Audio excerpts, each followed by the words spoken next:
Noise for Graham Winn.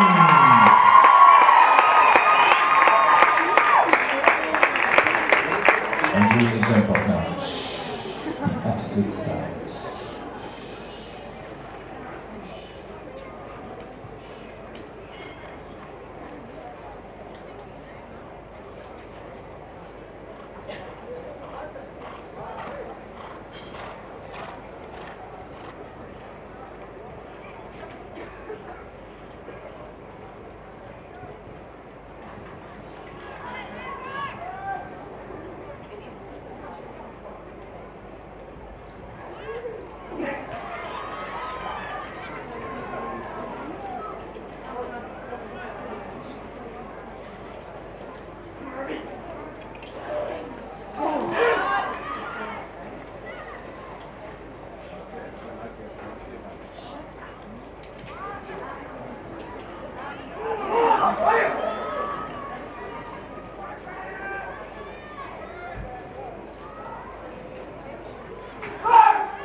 Don Cumarco. Let's give an ovation for Nicole Horwood.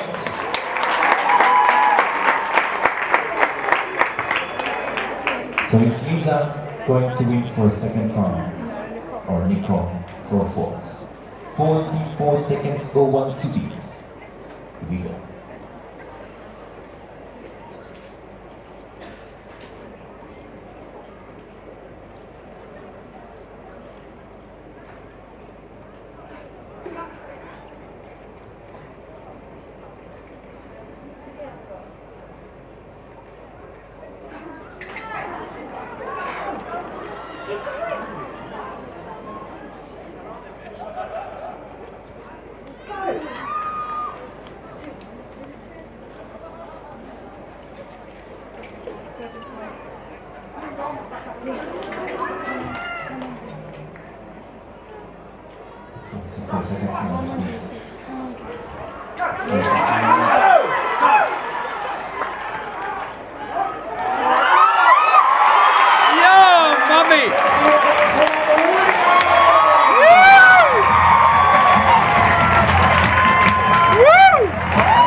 Phenomenal.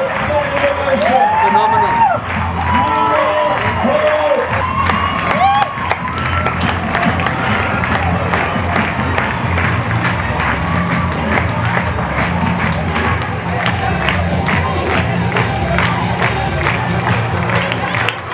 And I want to hear you all rhythm. Clap, clap, clap. These are legends, eh? Please join us on the podium. He never Graham, dreamed of Lisa. hitting a clear run, didn't want to. And let's give an ovation now to the winner. Ladies and gentlemen, the number one, Nicole Horwood.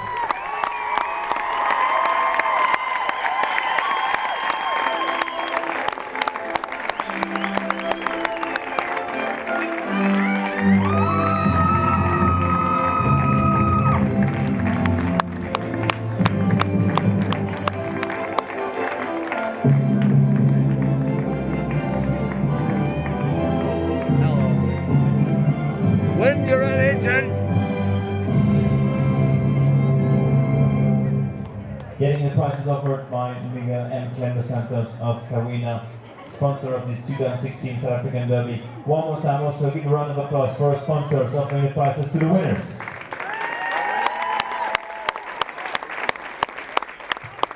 Also, Hani Pretorius joined us as owner of Mark White Nissan Captain. Don Cumarco just seems to thrive in this arena. Every time he steps in here, I think he grows a hand. He loves the crowd, he loves the atmosphere. He's just such a special little horse. I think the Derby class is definitely his class. I've got one more question for you, Nicole. One more question. It's your fourth time. Yes, Going for the fifth next year? definitely. There we go. I'm going to try and beat my coach. She's on 6, going to be 6, she's on 6. I'm on 4, I'm 3/4 of the way there. Can we get quickly the award from Lisa also? And from Graham. Well, Campbell, known as Dennis, was absolutely amazing. He rose to the occasion. Thank you to the show organizers, thank you to the sponsors, thank you to the crowd that came out here today. It's been a wonderful day. Thank you. And nice to go, Graham. Great performance also. Okay, coming from an eventing background, I've got the best horse in this arena. Thank you so much. I don't know if you ever imagined that you'd be in the final of the Derby and so close to victory. An absolutely incredibly commendable performance. Well done to you. Thank you very much. Look, you know, I don't want to sound all just that humble, but I mean, he is an incredible horse. He really is better than anyone quite expects and knows he is. He's just so clever, and his heart was in it today, and he knew he had a big job to do, so he made my job a lot easier. But 2 years ago, this wasn't even a dream. So, you know, it's come a long way in 2 years, and I feel that we've got a lot more to still offer. Well, having had the privilege of being to the World Equestrian Games, to Aachen, to the Olympics, I don't believe that what we spoke about at Polo is actually true, that you may have missed the boat. When you're jumping like this, I believe that Graham Winn still has plenty to offer the international arena if we can overcome the protocols. I think it's one of the benefits of our sport. We can ride as long as we stay fit and healthy, and we can ride until a lot older than most sports, and I plan to do just that. Well, from a South African show jumping and eventing and sports perspective, we are so proud of you. Just keep up the good work. Thank you very much. Thank you.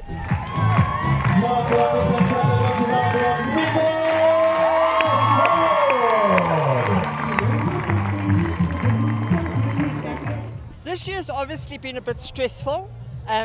We didn't have the sponsorship that we had in the last few years. But unfortunately we rallied together in amongst the equestrian fraternity.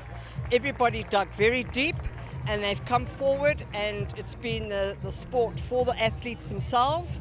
They've supported, and we managed to pull off what I think is a tremendous derby for 2016. Television coverage is of paramount importance. How are things pitched there? We've actually been, obviously TV coverage is exceptionally expensive. However, I think what we all need to know is that we get a lot of feedback from our warm bloods, but we've got a lot of thoroughbreds jumping at this derby. And the thoroughbreds have actually held their own. As small as they are absolute athletes. And we've had a couple of them in the 1m50s. We had 2 in the 140s. One of them came 4th yesterday and one of them came 6th, which is a heck of a feat for our little thoroughbreds amongst these $1 million warm bloods. Now, I would venture to say that it's quite possibly because people don't necessarily believe in the thoroughbred as much as they used to believe in it, because maybe the international circuit doesn't really have that much respect and admiration for this incredible creature.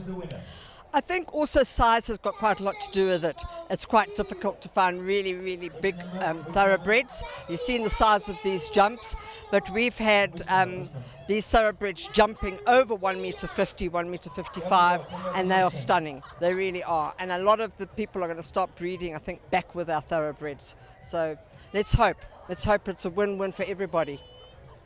I've been involved in this business for many, many years, but I can't really remember how big Mickey Lowe's horses were or Gonda's horses were. I do know one thing for sure, that Peter Gotts had a very small horse called Toyota Charlie Swap.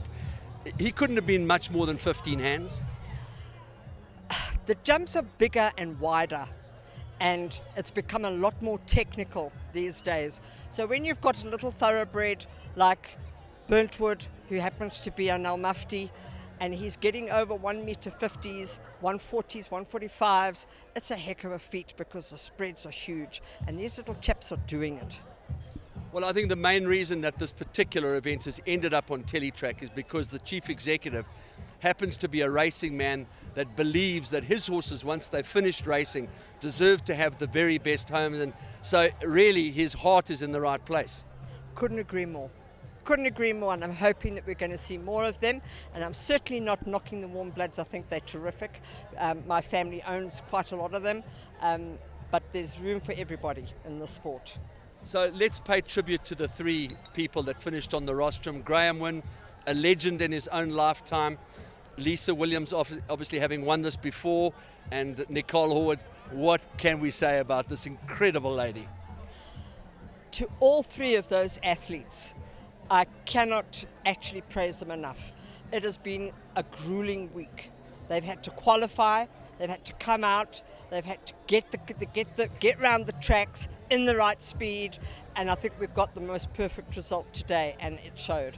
And the crowds that have been here today have been very well entertained. It has been amazing. Small riding schools gave 10 grand. They passed the hat. Our former chairman here at the club kicked in a big whack of cash. He's the guy that also gave money to Highfield Horse Care Unit. So we're Santos? Yeah, that's the man. And we're very lucky and very grateful.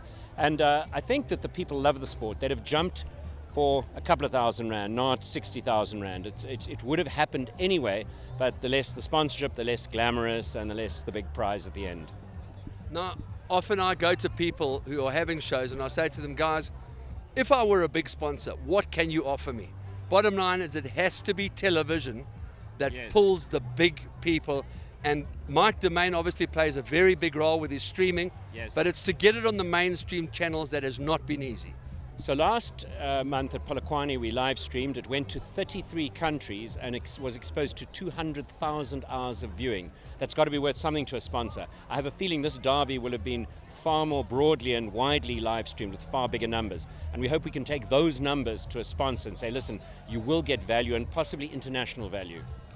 Well, it just so happened by chance that Rob Scott is a man that loves his horses. He's owned many horses in racing, and he loves to see them looked after well when they're finished racing. So it was his generosity that allowed this particular event to go on Teletrack tonight, which is it's a hell of a coup when it really wasn't budgeted for. Thank you, Rob Scott. Thank you, Rob Scott. Thank you, Rob Scott. Seriously. And our industry is based on the thoroughbred. The thoroughbred remains affordable. It remains the ideal girl's horse. It remains the ideal amateur horse. So those people that can't afford these million-rand horses that you've seen going around can get off going in the sport safely and beautifully and viably with the good old South African thoroughbred. There's still lots of them. I'm the major fan. Now, when I was growing up, I remember so clearly Mickey Lowe, Gonda Beatrix, Johnny Myburg, Not George, that old, Andrew. Peter Gotts. But I know one thing. I don't know how big their horses were, but I know Peter Gotts' horse, Toyota Charlie Swap, was a small little fella. Exactly. What's changed today? You quote a horse that is a freak, and there are always freaks in the game. They're still small horses. Did you see Fountain of Love skip round for 3 down, the owner's upstairs in the bar beating herself up that she made the mistakes? And a Fountain of Love would have been a 10-20 grand horse off the track once, and there are many Fountain of Loves out there. People have got a little bit... Burntwood? Yeah, Burntwood damn near won the mini derby yesterday, and there are lots of lovely horses. We would do well to sway the South African mindset and go back and look for those Fountain of Loves and Burntwoods. Well, I have to say that it is your unbridled passion and your dedication to the sport that is extremely infusing as far as the viewer is concerned, and we thank you very much for your participation. I just want to ask you one more question. This aspect of the afterlife of the thoroughbred, the Silver Lining program, tell us about it. It's an amazing program. The Silver Lining crowd are incredibly persuasive and incredibly diligent. They're motivated, but it's catching on. I just got one. I got an absolute cracker of a filly by Admire Main, And if she doesn't jump, I'm going to eat my socks for breakfast. She's marvelous. She's a 2-year-old. We're going to play around with her and we'll put her in the sport. Who knows? Maybe you see her win the mini derby on the Saturday. She's gorgeous. It's already going around on Twitter and Facebook that you are very reluctant to part with this filly if she does turn out to be anything special. No, I'd rather pay Highveld Horse Care some money for her and keep her. You know what happens? They get under your skin, and once you've sold them, you don't know where they go. So I want to know where she is all the time. And then when she's finished jumping, we're going to breed with her. I'm going to change that in Highveld Horse Care Unit 2 because we want to give them a life forever. We want them to die happy old broodmares with foals at foot. So what I'm saying to you is there are lions with a propensity to jump. Maybe you can impart a couple of your pearls of wisdom to us. There are 5 jumping thoroughbred bloodlines, and probably the best one is the Hail to Reason line. So wherever we see that, we follow it. Also the Bold Ruler line. So we'd be looking for Tiger Ridges. We'd be looking for anything out of an Al Mufti mare. We'd be looking for all the progeny of AP Indy. There you go. We've already got a whole bunch of horses to look for, and that ain't no secret. Well, it's an incredibly fascinating sport. Rogan, for your time, for your effort, for your passion, thank you very much indeed. Andrew, for your efforts, thank you.